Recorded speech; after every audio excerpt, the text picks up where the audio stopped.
Hi hello welcome to Dakshi சமையல். இன்றைக்கி வந்து நம்ம தக்ஷி சமையலில் சிம்பிளாக சூப்பராக குயிக்காக ஒரு ரெசிபி பண்ணலாம் வாங்க. இந்த ரெசிபி பண்ணுறதுக்கு நம்மளுக்கு ரொம்ப நேரம் ஆகாது. இது எல்லாருக்கும் ரொம்ப ஃபேவரட்டான ஒரு ரெசிபி. அது என்ன தெரியுமா? பானிபூரி. எனக்கு ரொம்ப பிடிக்கும். இப்போ இந்த பானிபூரி செய்கிறதுக்கு நம்ம ஃபஸ்ட்டு வந்து இந்த மூக்கல்ல இருக்குது இல்லைங்களா, ப்ரௌன் சன்னா, அது வந்து நான் நைட்டே ஊற வச்சுட்டேன். அதுக்கப்புறமா 2 உருளைக்கிழங்கு, இது ரெண்டுத்தையும் வந்து நம்ம ஃபஸ்ட் நல்லா வேக வச்சு எடுத்துகிட்டு வந்துடலாம். இப்போ நல்லா குக் ஆகிடுச்சு.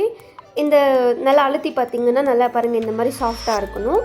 அதுக்கப்புறம் நான் உருளைக்கிழங்கு வேக வச்சு எடுத்துகிட்டு வந்துட்டேன். இப்போ இது ரெடி ஆகிடுச்சு. இப்போ நம்ம பானிபூரிக்கு வந்து ஃபஸ்ட்டு மாவு ரெடி பண்ணிடலாம். அதுக்கு வந்து நான் ஒரு 1/4 கப் அளவுக்கு ரவை எடுத்திருக்கேன். 1/4 கப்பை விட ஒரு 2 ஸ்பூன் அளவுக்கு கம்மியாக மைதா எடுத்திருக்கேன். அப்புறம் தேவையான அளவு உப்பு. இப்போ ஒரு பவுல் எடுத்துக்கலாம். இப்போ இந்த பவுலில் ஃபஸ்ட் நம்ம ரவை ஆட் பண்ணிக்கலாம்.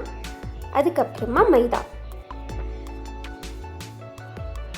அப்புறமா தேவையான அளவுக்கு உப்பு இதில் ஆட் பண்ணிவிட்டு கலந்து விட்டுக்கலாம். ஃபஸ்ட் ஒரு வாட்டி எல்லாத்தையும் நல்லா மிக்ஸ் பண்ணிடலாம். ரவை, மைதா, உப்பு இதெல்லாம் நல்லா மிங்கல் ஆகிடணும். அவங்க 3 பேரும் ஃப்ரெண்ட்ஸாக இருந்தால் தான் நம்மளுக்கு பூரி நல்லா சூப்பராக வரும். இப்போ இன்னும் நல்லா ஒன்று சேர்த்தாச்சு. இப்போ இது கூட நம்ம கொஞ்சம் கொஞ்சமாக தண்ணி ஊற்றி மிக்ஸ் பண்ணிக்கலாம். நிறைய ஊற்ற வேண்டாம், கொஞ்சம் கொஞ்சமாக தண்ணி ஊற்றிக்கலாம்.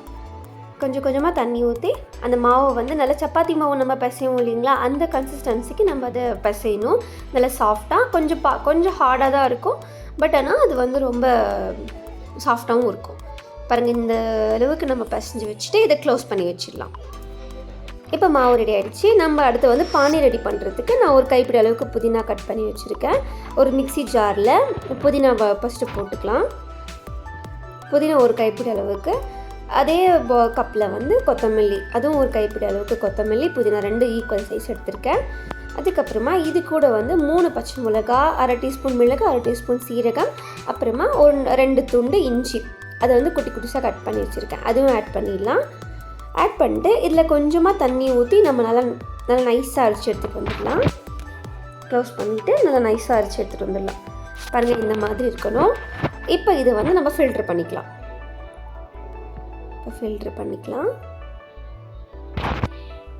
ஏன்னா ஃபில்ட்ரு பண்ணால் தான் அந்த புதினா கொத்தமல்லியாக இருக்கும் இல்லைங்களா, அந்த தொக்கெல்லாம் இருக்கும்.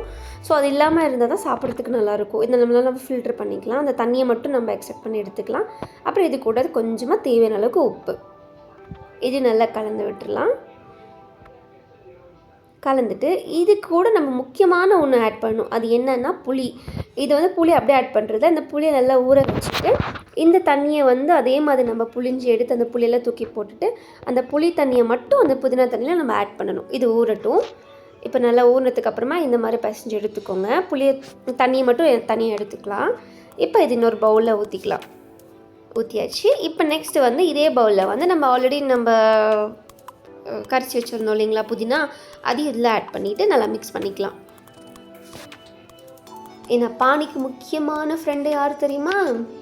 புளி தண்ணி தான். அதுதான் மெயின் இன்க்ரீடியன்ட். இப்போ 2 பேரையும் ஒன்று சேர்த்துட்டோம். இப்போ இதையும் நல்லா கலந்து வச்சுட்டு ஒரு ஓரமாக எடுத்து வச்சிடலாம். இப்போ இது பானி ரெடி ஆகிடுச்சு. அடுத்து வந்து நம்ம உருளைக்கிழங்கு பண்ணி வச்சுருந்தோம் இல்லையா, அதுக்கு மசாலா வேணும். பானிபூரிக்கு வந்து உள்ளே வைக்கிறதுக்கு அந்த ஸ்டஃப்டு மசாலா வேணும். அது ரெடி பண்ணுறதுக்கு நான் ஒரு வெங்காயம் எடுத்திருக்கேன். அது வந்து இந்த மாதிரி நல்லா குட்டி குட்டிஸாக கட் பண்ணி எடுத்து வச்சுக்கலாம். ஒரு வெங்காயம் போட்டாலே போதும். ஏன்னா நான் வந்து உருளைக்கிழங்கு 2 தான் எடுத்திருக்கேன். அதனால நான் ஒரே ஒரு சின்ன வெங்காயம், பெரிய வெங்காயம் மட்டும் எடுத்துகிட்டு இந்த மாதிரி குட்டி குட்டிஸாக கட் பண்ணி வச்சுக்கிட்டேன். அதுக்கப்புறமா கருவேப்பிலை இதே மாதிரி பொடிசாக கட் பண்ணி எடுத்து வச்சுக்கலாம்.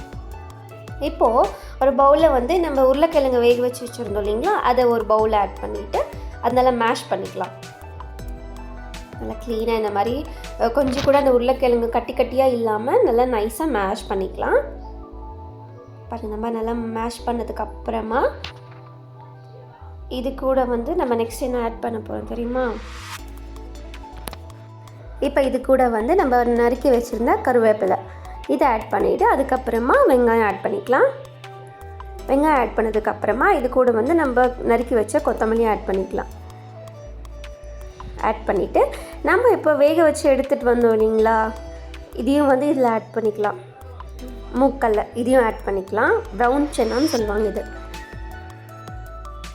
பவுல் ரொம்ப குட்டி சாக்குனால கீழே விழுந்துருச்சு. அதனால் மிக்ஸ் பண்ணிவிட்டு அதுக்கப்புறமா திரும்பி இது கூட கொஞ்சமாக உப்பு ஆட் பண்ணிக்கலாம்.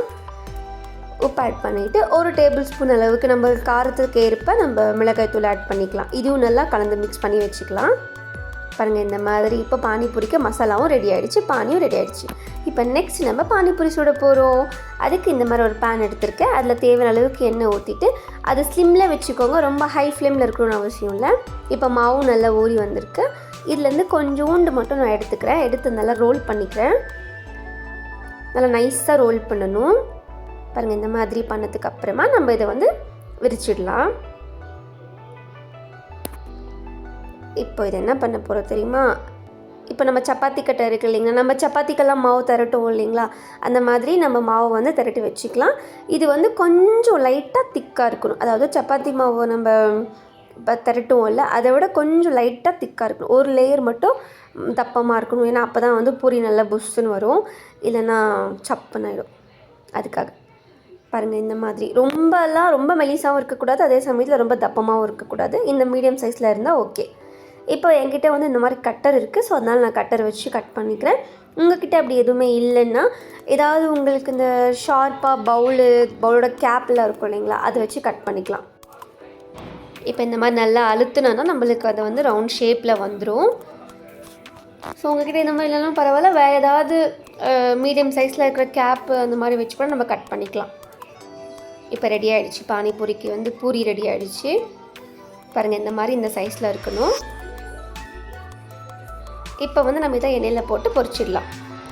எண்ணெய் வந்து மீடியம் ஃப்ளேமில் ஹீட் ஆனதுக்கு அப்புறமா நம்ம அதில் போடலாம்.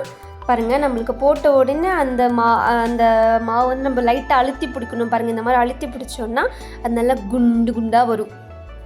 பாருங்கள் இந்த மாதிரி நல்லா புஃப்னு வரும்.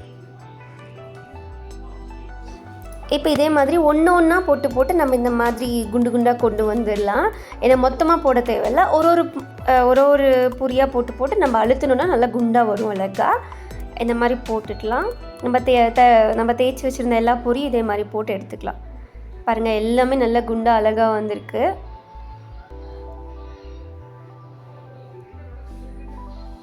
சூப்பர். பொறுமையாக போடுங்க, தூரத்துலேருந்து தூக்கி போட்டிங்கன்னா அப்புறம் எண்ணெய்லாம் மேலே தெரிச்சிடும். ஸோ கேர்ஃபுல்லாக பண்ணுங்கள். பாருங்கள் இந்த மாதிரி நல்லா குண்டா அழகாக வரணும். அதுக்கப்புறமா இதை திருப்பி போட்டுக்கோங்க. 2 பக்கமும் நல்லா கோல்டன் ப்ரௌன் ஆகணும். நல்லா திருப்பி போட்டுக்கோங்க. திரும்பவே மாட்டேங்குது, சரியான கொழுப்பு பிடிச்ச பூரியாக இருக்கும் போல், திரும்ப மாட்டேங்குது.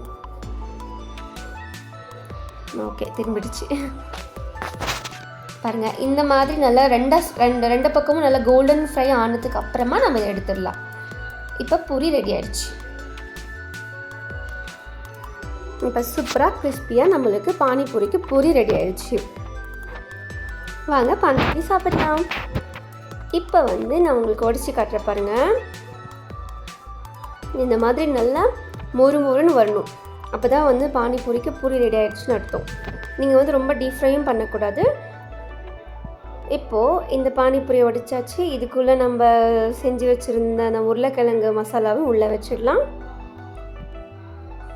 தாராளமாக வச்சுக்கலாம். அதுக்கப்புறமா நம்ம செஞ்சு வச்சுருந்த பானி இதுவுமே இதில் ஆட் பண்ணிக்கலாம்.